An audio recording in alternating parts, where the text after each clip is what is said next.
Hey Francis, Rodney, and Owen. I just wanted to send you a video that had to do with explaining pronouns. Since you may know what they are, but we haven't formally gone over them, so I just wanted to make sure. So, pronouns are similar to nouns, and we know that nouns are people, places, and things, and sometimes animals. And so when you're using a pronoun, it's also often used to take the place of the noun, which means that we've either mentioned it already somewhere in the sentence of what we're talking about or in a previous sentence. So if we just said he went to the store, if we never mentioned who that he was, we would not know who the person is talking about.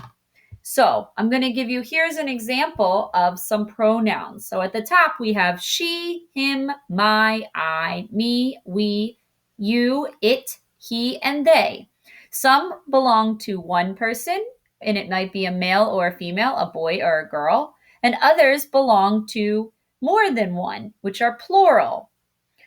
Singular is one, plural is more than one. So on this side, we have all of the nouns that we were talking about, the people or the animals or the things that we're talking about. And down this side, the other side in the blue, are the pronouns. So instead of saying Miss Sandoval, Mrs. Sandoval, if I'm writing a paragraph or I'm writing a story, it's going to be kind of boring to always say Mrs. Sandoval, Mrs. Sandoval, Mrs. Sandoval.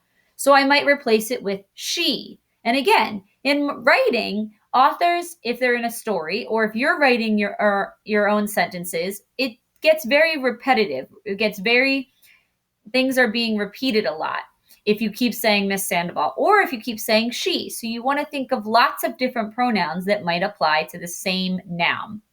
Then we have dad. We could replace it with the pronoun he because dad is a man or a boy and he is masculine, meant for a boy.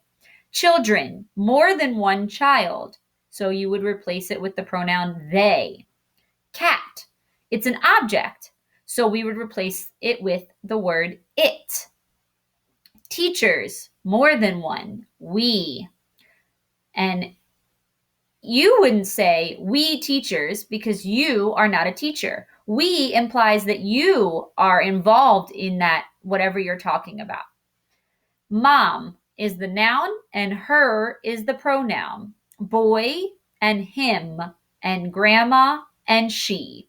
So those are some of examples of pronouns. And then you're going to be completing this worksheet where you're going to replace, they have the words underlined, and you're going to replace it with one of the pronouns in the word bank. So, for example, number one, Betty and I went to the zoo.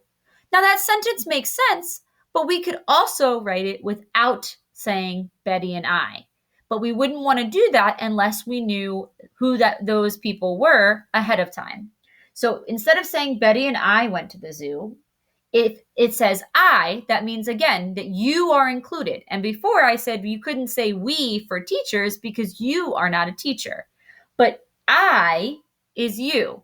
And so then we can write we went to the zoo. And we're going to write that whole sentence out, making sure that we use a capital or uppercase letter at the beginning of the sentence and punctuation, a period at the end. And also, we're going to make sure we're using our best handwriting with finger spaces between our words. And remember that they have the lines so you can practice writing your uppercase letters going from all the way from the bottom to the top.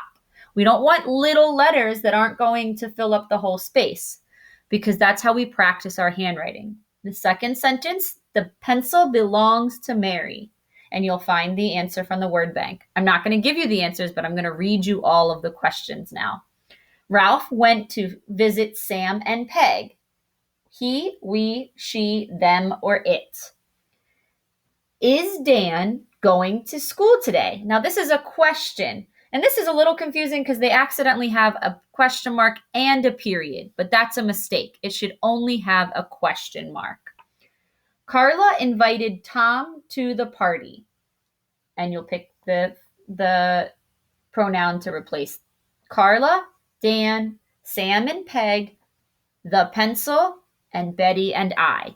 And I'm going to give you a hint that anytime it's talking about an object and not a person or an animal, it's probably going to be the word it. And even if it's an animal, the pronoun will probably be it.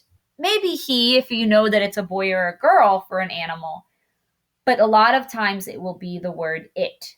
So hopefully that, or an object. So hopefully that will help you when you're filling out your worksheet for pronouns.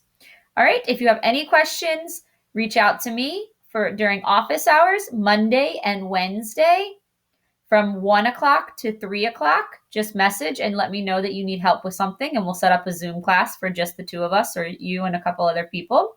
But if it's just you, you need to make sure that your parents can come so that way we're not just the two of us in case you're not understanding and maybe your parents will be able to explain it again.